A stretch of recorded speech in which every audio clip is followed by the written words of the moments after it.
The first thing that happened when we got off the tram in the square was that an elderly couple in some sort of bicycle and sidecar arrangement nearly knocked me over.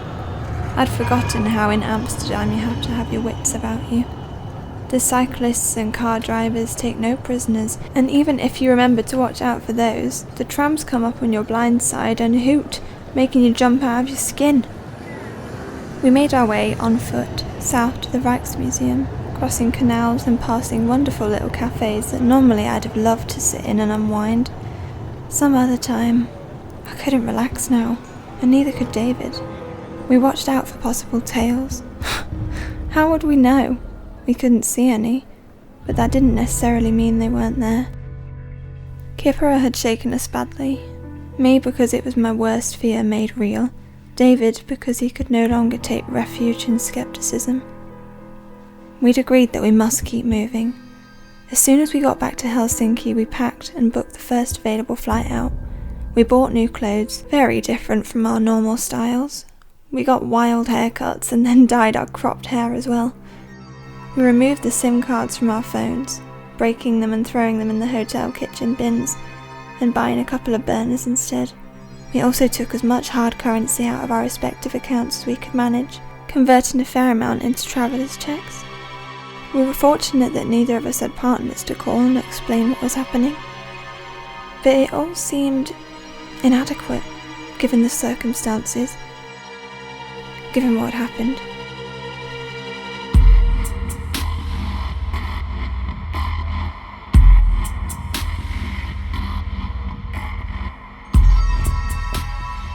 The Sky Machine by Martin Lidderment, performed by Jennifer Bardsley and Martin Lidderment. Chapter 4. Cloud hidden, whereabouts unknown.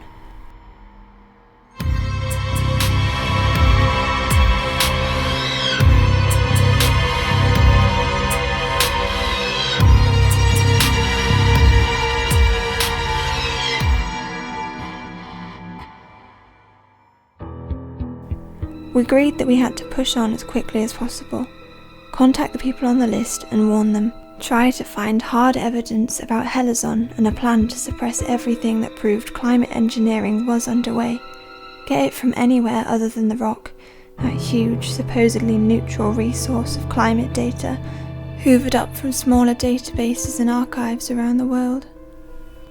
We emailed friends and solicitors with as much information as we dare send, and then we posted sealed instructions to be opened in the event that we went missing. Or worse. Amsterdam was David's choice.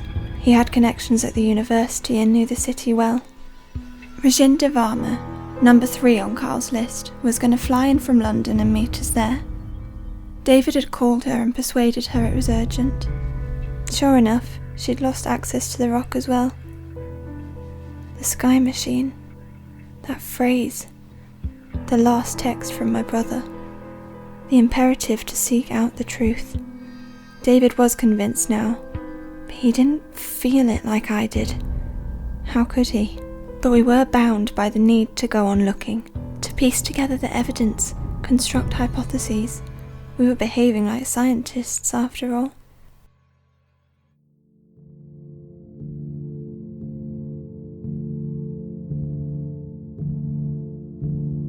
David didn't much like me, I could tell. He tolerated my presence and wanted to help me because it would help him, but he resented my ideas and where they brought us.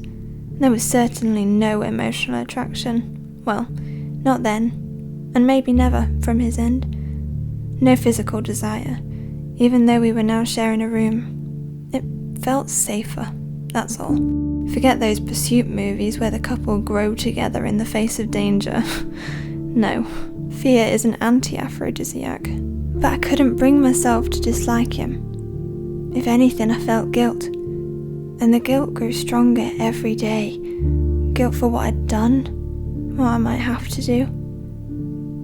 Plunging into the Amsterdam summer crowds was a way of temporarily losing myself. And once again, it felt right to be surrounded by strangers and just that bit safer, as long as I watched out for cyclists, that is.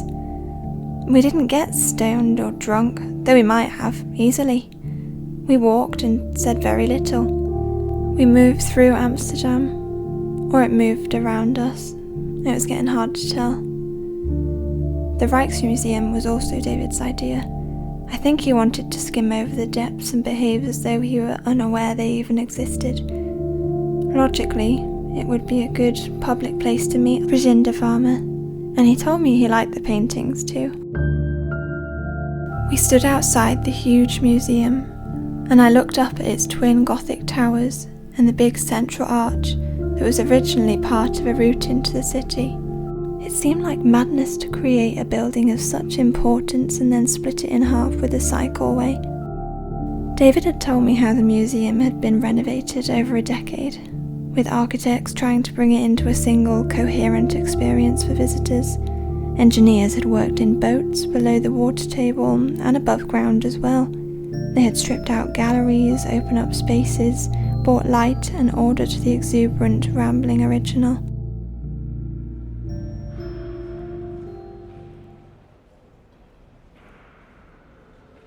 The new entrance area was spectacular, high and airy. I felt I might float up into the white ceiling and the light beyond it.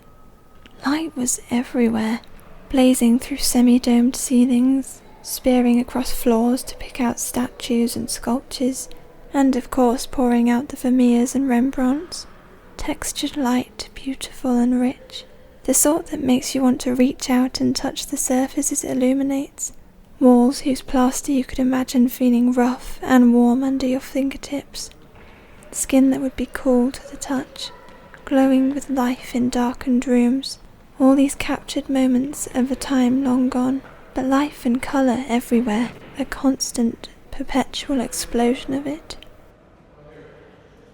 David had arranged to meet Rijksmuseum farmer in the old library. He sat reading a book while we waited for her, and I prowled around the upper tiers where the spines of the volumes shone like polished wood, held in place with the gorgeous lattice work of metal columns, shelves and railings. If the paintings held time, the library held thoughts. So many ideas, so much wisdom, so many opinions, some wrong, some right. As I walked, I lightly brushed the books with my hand, feeling over and over again the compressed need of the human mind to order and catalogue and share. We have to make sense of things. We have to capture and pass on knowledge. It's coded into our DNA. From my vantage point, I saw Varma enter the library and walk up to David, who rose and shook her hand. He looked up at me and I waved. Then I carefully descended the mad, narrow, spiral staircase in the corner of the room. Varma watched me with curiosity. I think she may have been wondering whether David and I were involved. I could understand her thinking, and it actually amused me a little. When I got down to floor level, I was surprised how tall Varma was. She looked stately in her sari, which was pale blue, the colour of the sky seen through the upper windows at the end of the library. It was decorated with small gold stars, just like the underside of the arches that supported the library's roof. I wondered if she'd chosen it for exactly that reason. She gave the impression of being a person completely in control of everything she did. We exchanged greetings and found a vacant corner in the reading area. "Well then, David, Ms. Lystrammer," Varma said, "I hope you're going to explain yourselves." Her accent was cut-glass Cambridge University toned. "I'll try, Rijksmuseum," David replied. I checked the area. No one even close by. Even so, David spoke very quietly. Varma frowned and leaned forwards to listen. For a few minutes, David outlined what had happened since the start of the 0-hour conference. Varma said nothing, her eyes cold, her face set, even when David described Kippera and our near-death experience. "It convinced me, Rijksmuseum," he finished, hands spread flat on the table in front of him. There was nothing more to tell. "Have I convinced you?" Varma sniffed and leaned back. "Let us walk outside," she said. And so we did, out into the museum garden and the warm air. Varma paced slowly up and down the sculptures, and we followed her, waiting for her to stop. She slowed, eventually, one hand on a carved surface, stroking its textured stone. Thinking, and she turned to us. Well, clearly, I, and my colleagues Professor Hendricks and Dr. Wills, have been found guilty by association, she said. But by whom? By association, I asked. Farmer stepped closer to me. Please do not be naive, Miss Lystrammer, she said icily. They, I, David, you, we've all been using the repository of climatology for our work. The important difference, of course, is that ours has been used for legitimate research, whilst yours has been used for pseudo-science. David sighed and looked at his feet. Come, David, said Farmer. You must realize what's happened. The nature of our research into cloud formation and evolution will have taken us into the same sections of the rock as Miss Lystrammer and her associates at the same time. I assume you've been accessing the weather satellite records? David nodded, miserably. Well then, it's obvious. The rock administrators are not fools. They will have been made fully aware of the outlandish claims made by these meddlers and will have acted to prevent their facility's name being linked with them. Unfortunately for us, we share the same narrow field of interest and have been caught in the crossfire. We are, collateral damage, I think? I lost it a bit at that point. After all we'd been through, after all that I'd been through, this woman was not going to lord it over us and look down her nose at my work. Professor Varma, I said, I'm sorry you believe we've been acting unprofessionally, but I can assure you... She raised a hand slightly, cutting me off. I am aware you have academic credentials, she said, making credentials sound like a fistful of dog shit. But sadly you have no academic discipline. To discuss these wild ideas so publicly on the internet is to join in with the hopeless idiots who think they are some sorts of investigative reporters on the edge of some earth-shattering revelations. She threw her hands up theatrically. Everyone, she said with perfect enunciation, is a fucking citizen journalist these days. She sat down on the ledge of the plinth on which the sculpture stood. By itself, I think the issue might have been ignored by the rock, she said wearily. But unfortunately, the situation will have been complicated by the actions of your brother, Miss Lystrammer.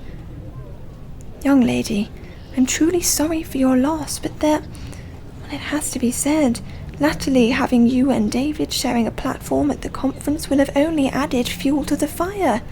Of course we're on a list, one that your brother concocted. Of course we've been frozen out. Please excuse these excesses, these clichés. When I'm unsettled, my English deteriorates. I glared at the tall woman. She sounded fully in control to me. You cold-hearted, self-interested snake, I thought. David must have read my mind. He put his hand on my arm. Mama didn't seem to notice how angry she'd made me. Or if she did, she didn't care. She turned her face away in profile to the sky and made a slight laughing noise. I have been trying to contact the rock to correct the misunderstanding, she said. But they are hypersensitive because of the current US president's paranoia and her threats to remove their funding. Their board will do anything to avoid bad publicity, and having the rock's name attached to some articles in some flat-earther backstreet publication would be disastrous. She stood up suddenly. So it seems, David, that it is down to me and your former friends and colleagues to save the situation. Tell me, did either of you two stop to think of going and talking to the rock's board? We went through the proper channels, I replied. Varma laughed loudly at that and slapped her hand on the statue. People in the park turned and looked in our direction and then started walking again.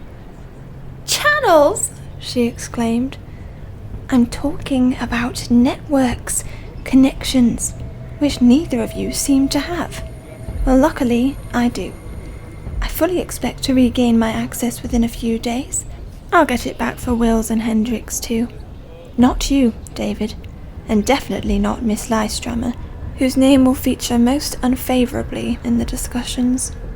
"Look, Rajinder," said David, "I realise you're upset, but you can't ignore the other things I told you.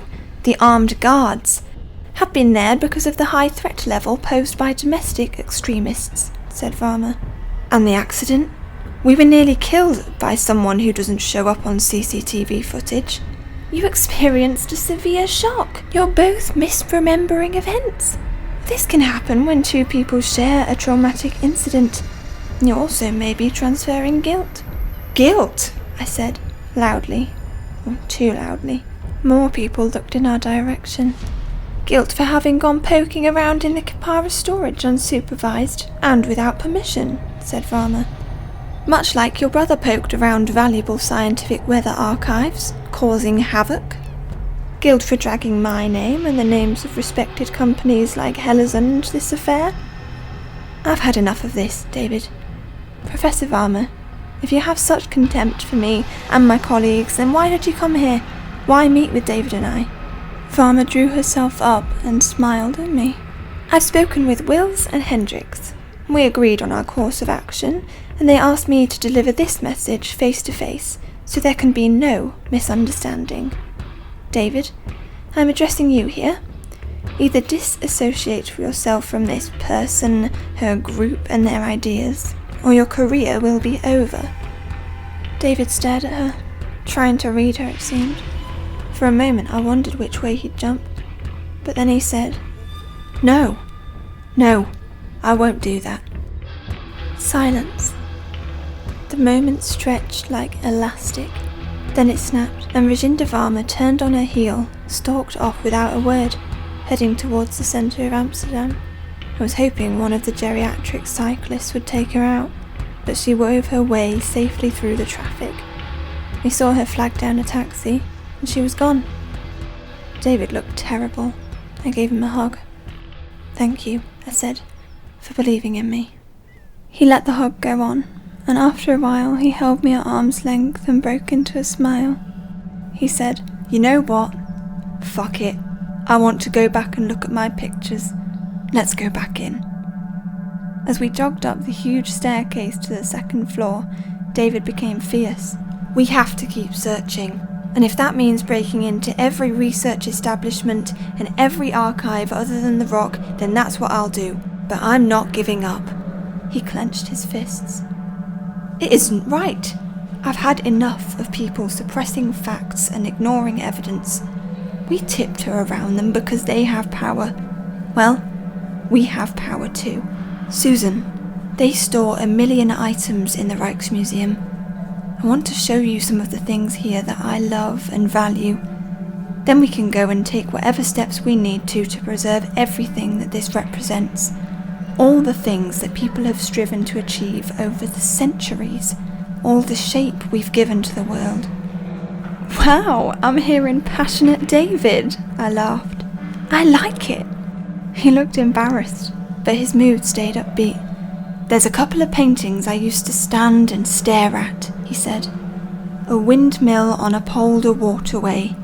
It's also known as In the Month of July, by Constantine Gabriel. It has a wonderful treatment of clouds in it. Cumulus fractus," he said, sounding like a boy. "Ragged bits of cumulus sheared off by larger clouds and tumbling behind the windmill. If Gabriel painted the picture in July like it says in the title, then as the air warmed, those thin clouds he captured on canvas might have turned into cumulus, maybe even cumulonimbus. Don't you think it's amazing to look at a painting that's over 100 years old and know what the artist's afternoon was like?" "What's the other work?" I asked. "That would be Fishing Pinks in Breaking Waves by Mesdag," he replied. "Alto cumulus stratiformis in that one. Perlucidus variety, maybe. The main subject, a small fleet of fishing boats that have been brought into the shallows to be unloaded. There's a strong onshore breeze. The boat's pennants are streaming out and the wind is whipping some spray off the waves' peaks. There's probably a weakening warm front approaching. The weather's going to get colder." "Time to get the catch in," I said. He nodded. "Come on," he said. "They're both through here."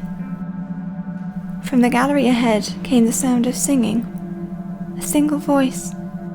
The music was odd, ethereal at first, then discordant. It was incredibly mournful in those echoing spaces, compelling and disturbing.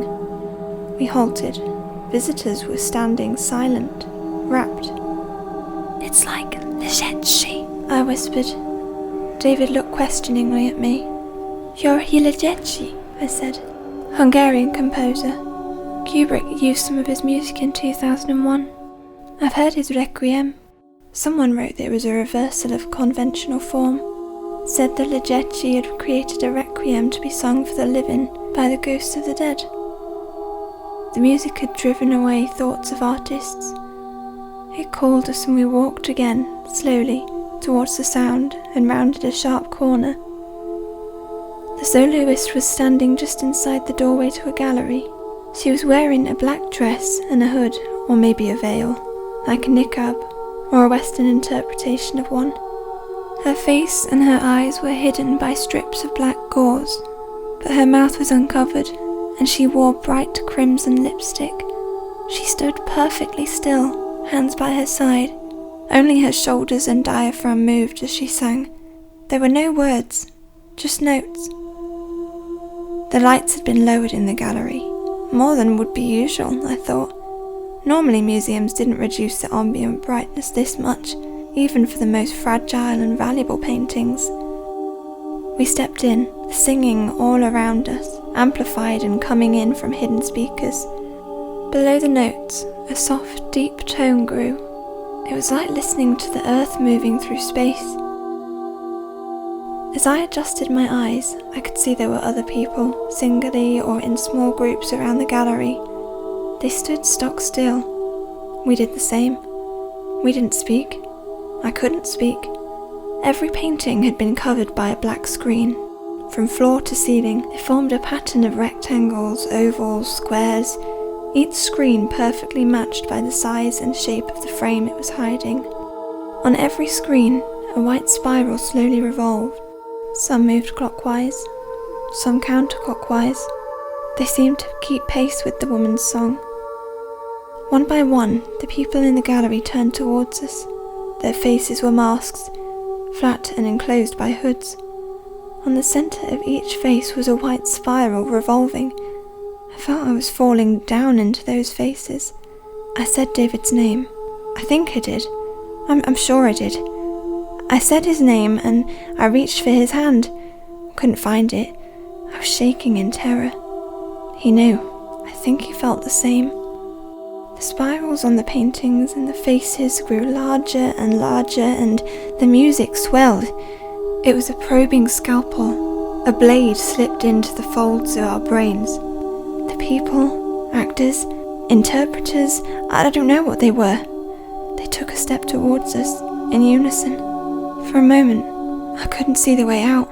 There was no exit signs and no doorways. The blackness of space was around us, and the galaxies and the nebulae slowly rotated there, measuring out the time to the heat death of the universe. To my death. I was no more than a thought, a passing moment of attention. I would be gone soon, or at the end of eternity. It was the same thing, no difference at all. Everything over in a heartbeat, lasting 1,000 trillion years. One moment, and the only reality would be the absence of reality, an absence of me. David touched my shoulder, and I came back with a sudden convulsive jerk. I pulled away from him. I didn't stop. I ran out. He caught up with me as I made it into the fresh air and the sunlight, and sat down heavily on the museum steps. He sat next to me. I put my head in my hands. "It was some sort of art installation," he said tonelessly. "Some fucking sort," I said. He waited. After a long time, I said, "I want to go home, to Orkney. I'm done here." "All right," David Forrester said.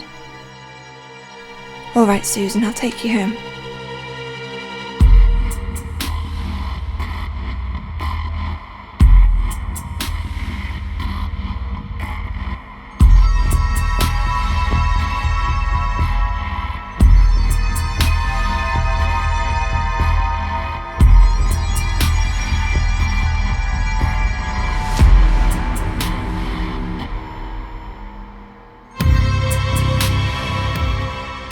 The Sky Machine is written and produced by Martin Liddermont. Performed by Jennifer Bardsley and Martin Liddermont. Music by Purple Planet Music, Daniel Birch, The Pangolins, and Call Me. Additional sounds by Seamu Sound Design and Mikiata on freesound.org.